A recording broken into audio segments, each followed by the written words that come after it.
देखते हो ठीक है। चलिए ना मैं 100 दे दूँगा जो मार ले भी क्या याद देखिए। Thank you.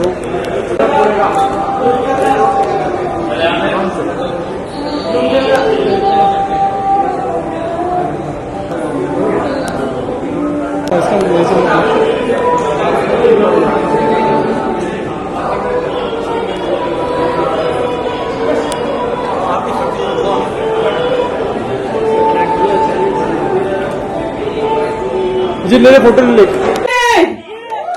चलिए लेट्स स्टार्ट इन 3, 2, 1। खोलिए सर। अरे आप लोग मिलके खोलिए। नहीं रिवील करिए।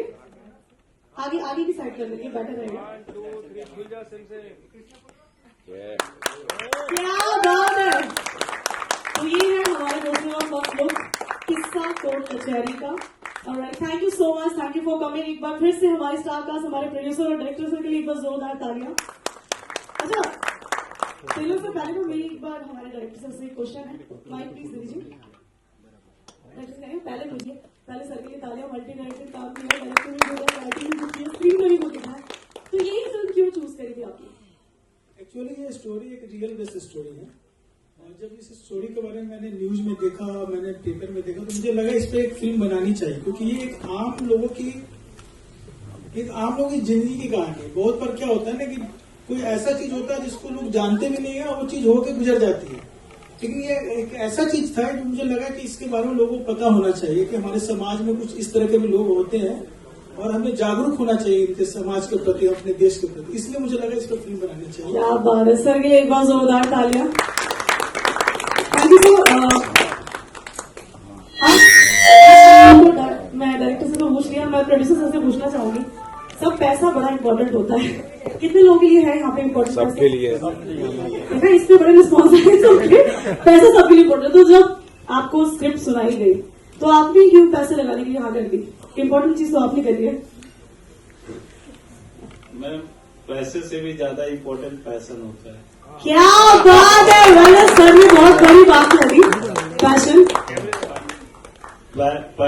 is everything. Money always subsidiary entity.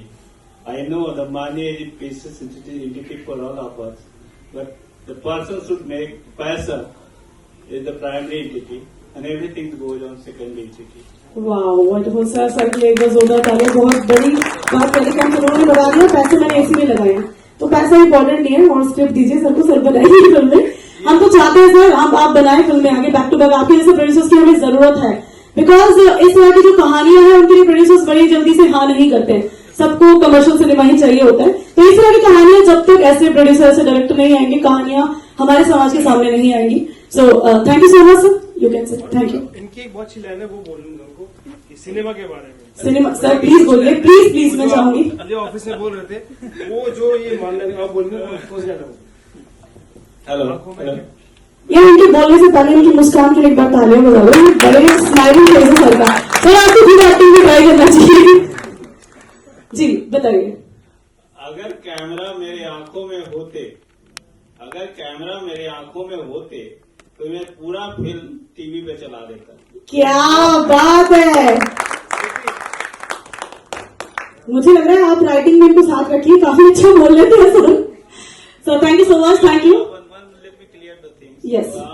We are whenever we find the times in the free times we always doing the literature. Basically, scripting and all those things we are doing, and we have done first scripting movie. I think the movie was The Satyrs in 2019. It was released in May, and we have just write one more script. This is called DNA, the Genetic Code. Sorry, the name is? DNA, the genetic code is the human identity, but we had completely make it as a bond scale. And the things we will go further for the shooting in the coming May. क्या बात है, एक और film की announcement हो रही है यहाँ पर। एक बात बताइए, मैं ही क्यों चुनते हैं आप? मेरठ में This film will be shoot in the Uttarakhand, the hilly area. Okay sir, director का नाम भी बता दीजिए, यहाँ से क्वेश्चन आया है, ये मेरा नहीं है। Directors is the same, Rajnish Aswal for the same. क्या बात है, वंडरफुल। रजनीश जी बहुत सही जा रहे हैं, बैक टू बैक फिल्में कर रहे हैं सर। सर को पकड़ के रखिए पहले तो। जितने भी एक्टर हैं, जितने एक्टर कितने हैं यहाँ पे? सारे एक्टर ही है। देखो ऐसे चेहरे देख के पता लग जाता है एक्टरों के। वो तभी सोच रहे होंगे नेक्स्ट फिल्म की अनाउंसमेंट होगी, जैसे ही खत्म होता है हम मिलने वाले हैं। DNA, the genetic code, it will be shoot in the coming May 2026, and most probably it will be released in the November, mid of November or first week of December. क्या बात है, वंडरफुल। ये तो बहुत बढ़िया announcement कर दी, तालियां भी उनकी जोर से होनी चाहिए। सो चलिए, लेट्स रिवील द ट्रेलर, जिसके लिए माइक में चाहिए प्लीज।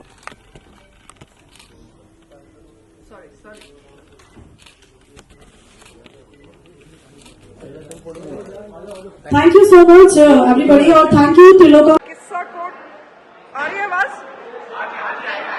तो ये इसमें मैं राजेश जी जो मेन प्रोटैगनिस्ट हैं इस फिल्म के, उनकी वाइफ का रोल प्ले कर रही हूँ। और जैसा कि मैंने कहा कि एक कोर्ट कचहरी वहाँ चल रहा था, एक कोर्ट कचहरी घर में चल रहा था, जिसकी जज मैं हूँ। और बस वही नोक झोंक वाली कहानी, एक मिडिल क्लास घर में क्या होता है, that's it. Normal, very normal.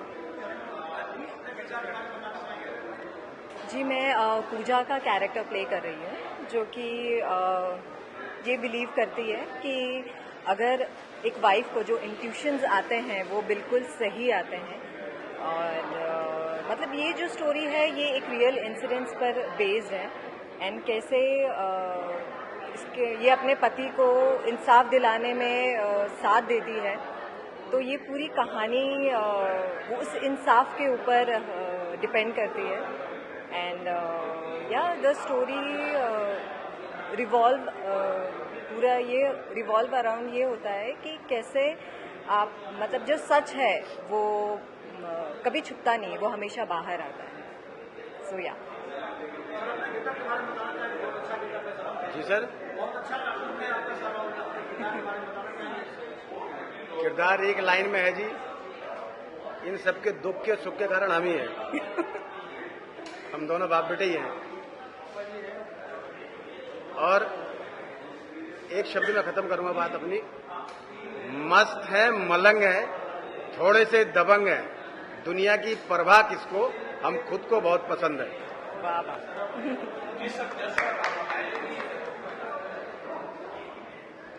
जैसा जो रोल मैंने आपको देखा है, जॉली एलएलबी जो मैं फिल्म देखी थी, उसमें सौरभ शुक्ला का जो रोल था मुझे बहुत पसंद आया था। और मैं सोच रहा था आप उस कैरेक्टर को कैसे निभाएंगे, लेकिन मुझे लगा कि बहुत अच्छा आपने निभाया। जरा कुछ बता सकें। देखिए सर, पहली बात तो ये है कि मैं कभी भी कंपैरिजंस में नहीं जाता। आई रिस्पेक्ट सौरभ शुक्ला, मैंने काम भी किया उनके साथ, बहुत बढ़िया कलाकार हैं। लेकिन जब आपको कैरेक्टर मिलता है उसमें जरूरी नहीं है कि उसमें सौरभ शुक्ला ही निकले, हो सकता है उसमें सुशील पाराशर भी निकले, जो मैंने किया है। और सौरभ शुक्ला का जो था वो उसमें कॉमिक था बहुत ज्यादा। इसमें ये था कि ये बंदा प्रोब कर रहा है कि यार गड़बड़ कहाँ है, गड़बड़ कहाँ है, और फाइनली ये जस्टिस डिलीवर करता है, ये जानते हुए कि ये जो बंदा है, ये जो ब्रिजेंद्र काला प्ले कर रहे हैं, कि ये गड़बड़ है, तो उसको टाइम लगता है। तो अगर इसको पूरा सौरभ शुक्ला की तरह ही कर दिया, वैसी फ्रेम टू फ्रेम एक एक वैसी कर दिया, फिर वो मजा नहीं। फिर मेरी जो इंडिविजुअलिटी है वो कहाँ रहेगी। वो अपने स्टाइल से डायलॉग बोलते हैं, मैं अपने स्टाइल से डायलॉग बोलता हूँ। वो मेरे से बेहतर है, वो अच्छी बात है, मैं उनसे बढ़िया नहीं हूँ, ये भी अच्छी बात है। लेकिन जो मैं हूँ वो मैं हूँ, जो वो है वो है। Thank you.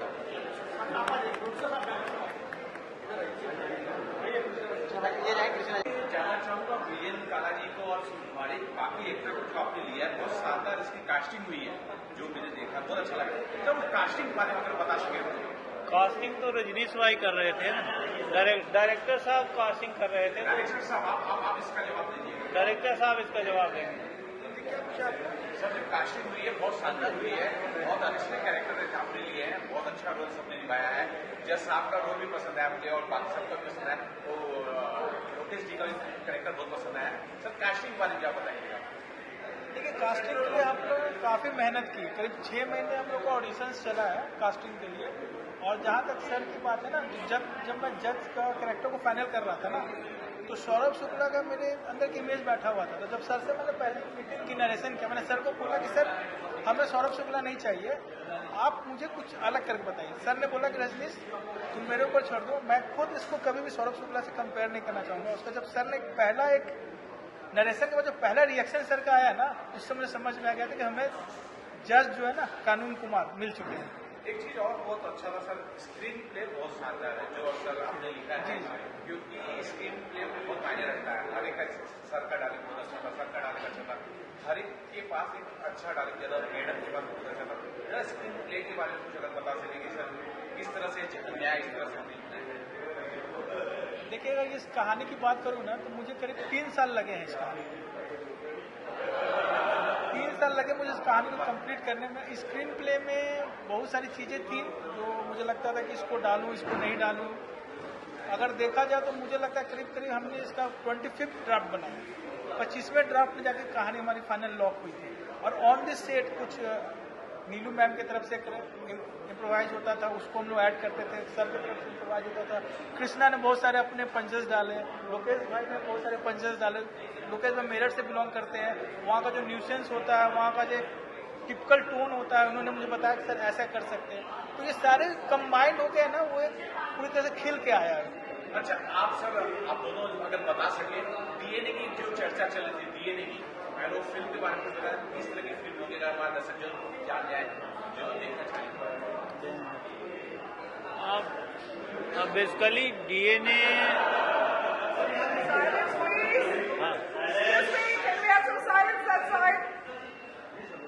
देखिए basically DNA the genetic code एक फिल्म है जो हम लोग अभी करने वाले हैं। फिल्म का जो बेसिक समरी है वो मैं बता देता हूं आप लोगों को, मीडिया को, कि एक माँ है और एक बच्चे हैं, इन दोनों की ग्रोइंग एज की कहानी है। माँ एज यूजुअल का एक कन्वेंशन है या कन्विक्शन कह सकते हैं, better conviction word is better, कि if a boy or if a boy, other boy are going to be born, in which doesn't matter they are married or not, क्योंकि बच्चे के जन्म में there is a biological relationship.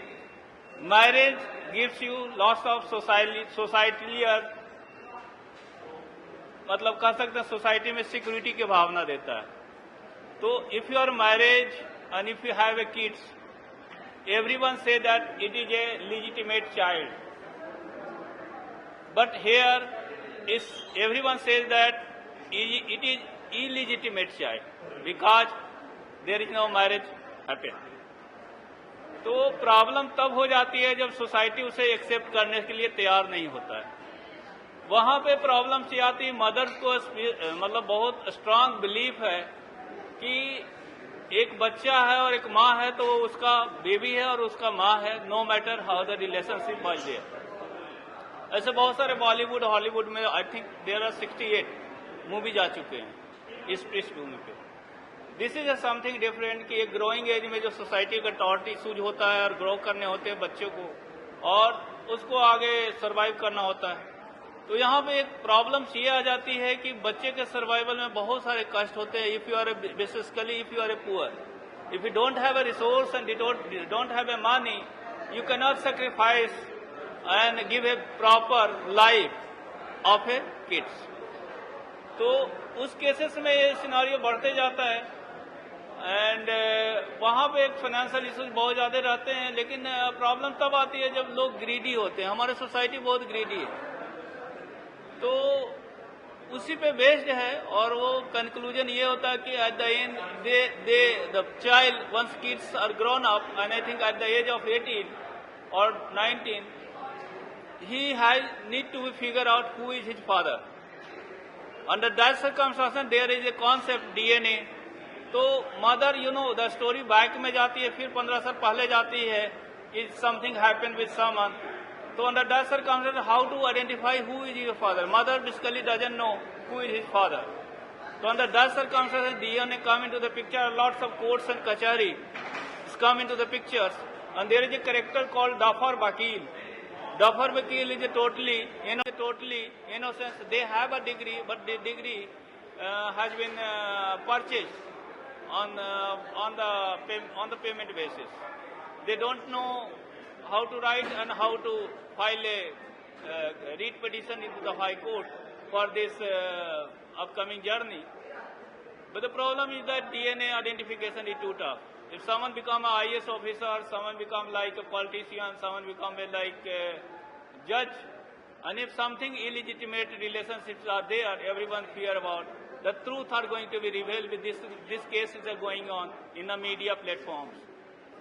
So under that circumstances, things are going on, and the kids become the kids become like a hybrid sons, because the mother was someone else. It's a priest of the Brahman family, the mother was there, and the father was something belong from Mumbai. It's a business area.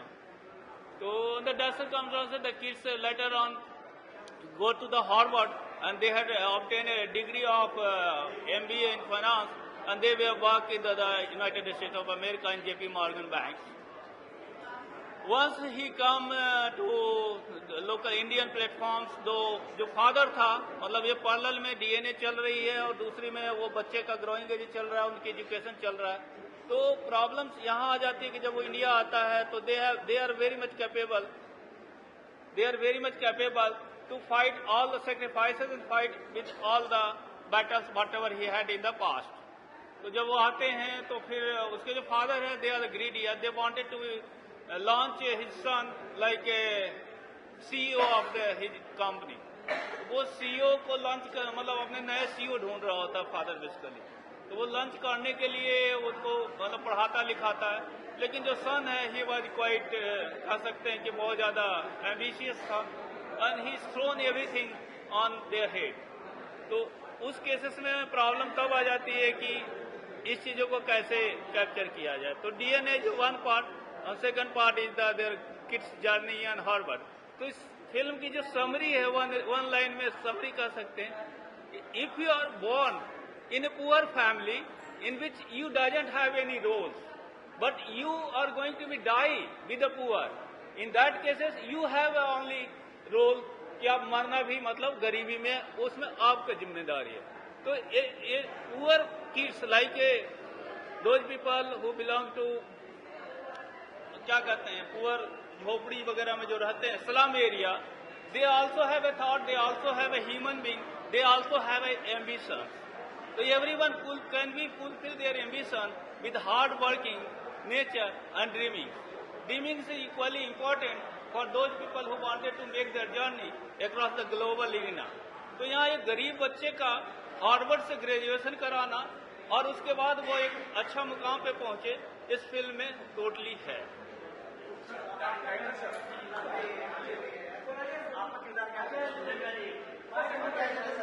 मेरा जो character है उसका नाम है भूपी, और ये मेरे पापा का रोल कर रहे हैं.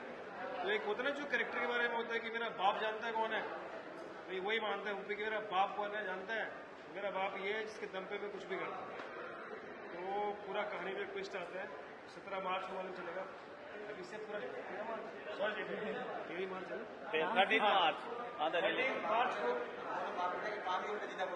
हाँ, और ये इतने खतरनाक एक्टर है कि सही में थप्पड़ मरवाया था, इन्होंने मरवाया, थप्पड़ से मरवाया था मुझे, सही में मार. बेसिकली प्रॉब्लम है कि जब शूट हो रही थी तो बार बार ये क्लैपिंग कर रहे थे, लेकिन इनको लग नहीं रहा था. तो मेरा आइडिया था कि it should be true in nature and that's why the clapping was the real and that's we wanted. और जो पापा का हाथ था ना, ऑडियंस के लिए क्या कहना चाहिए, क्या उम्मीदें हैं, फिल्म कितनी हिट होने वाली है, ये फिल्म कितनी हिट होगी, ऑडियंस से क्या उम्मीदें हैं? आप बताइए, आपने देखा ट्रेलर, क्या बोलते हो?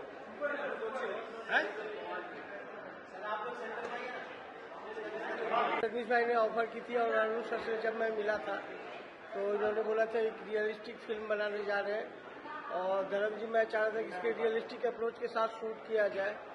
तो इसके साथ ही जब मैंने कहानी सुनी तो मुझे पता चला कि ये पूरा रियलिस्टिक जोन में है, और जो कैरेक्टर जो सर्वत ने किया सुशील सर सर अपना कृष्णा जी, अंजू जी और तिरंगारी सर ने, तो जितने बड़े बड़े स्टार हमारे साथ थे और सच में सब लोग रियलिस्टिक परफॉर्मर ही थे। और जहाँ पे जब मैं शूट कर रहा था तो हमें लग ही नहीं रहा था कि हम कोई सीन ऐसा शूट कर रहे हैं या जानबूझ के शूट का माहौल है, ऐसा कुछ नहीं। जितने भी सीन हुए, जो भी एक्ट हुआ, सारा ऐसे लग रहा था कि पूरी पब्लिक, अगर अंजू जी रो रहे थे तो पूरी पब्लिक रोने लगती थी। वहाँ पर ऐसा माहौल भी बन गया था। और कृष्णा भाई या सर झगड़ा करते तो लगता था कि सन्नाटा छा गया है। तो हम लोगों ने बहुत अच्छे से शूट की वहाँ पे और बहुत मेहनत से शूट की और काफ़ी सपोर्ट रहा। और मेरठ के लोगों को मैं थैंक यू बोलना चाहूँगा जिन्होंने कि भरपूर सपोर्ट किया था मुझे शूट करने में वहाँ पर। और रनिंग रोड पे शूट करना बहुत मुश्किल होता है, बट वहाँ पे भी हमें एक अच्छे माहौल में शूट करने को मिला, कोई डिस्टर्ब नहीं हुआ। और इसलिए हम चाहेंगे कि तिरंगाई सर का थैंक यू करना चाहिए उसके लिए। और इन्होंने बहुत ही अच्छा अरेंजमेंट रखा था सबके लिए, थैंक यू सो मच। और रियलिस्टिक अप्रोच के साथ हमने ये फिल्म बनाई है। और हम लोग आज आप लोग को ट्रेलर देख के कैसा लगा, आप लोग भी अपनी प्रतिक्रिया दीजिएगा। और आप लोग बताइए, हमसे ज़्यादा अच्छा लगेगा कि अगर आप हमें जज करके बताएंगे कि आप लोगों को कैसा लगा। हमने आप जरा बताइए कि मैडम ने आपको जो है बहुत अच्छा एक्टिंग करते हैं बोला है। मैं ये भी जानना चाहता हूँ कि आपने और क्या फील करते हैं एक सीनियर आर्टिस्ट जो आपको बोलता है आप अच्छे। ये अगर सीनियर आर्टिस्ट बोले तो बहुत ही बड़ा कॉम्प्लीमेंट है मेरे लिए, मतलब। और इनके साथ काम करना बहुत अच्छा एक्सपीरियंस था मेरे लिए। और मेरा इसके अंदर सिर्फ एक छोटा सा रोल है कि मैं सिर्फ परेशान हूँ कि पापा के जो स्कूटर है वो मुझे पसंद नहीं आती। बस वो मैं स्कूल से थोड़ा दूरी उनको बोलता हूँ रुक जाओ करके, तो अगर स्कूल के पास ले जाओगे तो मेरे दोस्त मुझे चिढ़ाएंगे बस। तो ये थोड़ी सी चीज़ें हैं, मेरा इतना छोटा सा रोल है बस। और जरा सा वापिस मतलब चूंकि आपका किरदार जो है बहुत भावनात्मक है और मुझे थोड़ा सा ये जानना चाहता हूँ, इसमें बहुत अच्छे अच्छे गाने हैं, कितने गाने आपके ऊपर से फिल्म आएंगे? जी, ये तो जब आप मूवी देखेंगे तब आपको पता चलेगा। और गाने इसके बहुत ही अच्छे हैं। जैसे आपने ट्रेलर में भी देखा होगा कि स्वीट सा रोमांटिक सॉन्ग है जो एक मिडिल क्लास फैमिली होती है, कैसे वो छोटी छोटी चीज़ों में ही खुशियाँ ढूंढ लेती है, या तो उस तरह से वो गाना दर्शाया गया है। एंड या कुछ लाइंस जो आपने सुनी होगी वो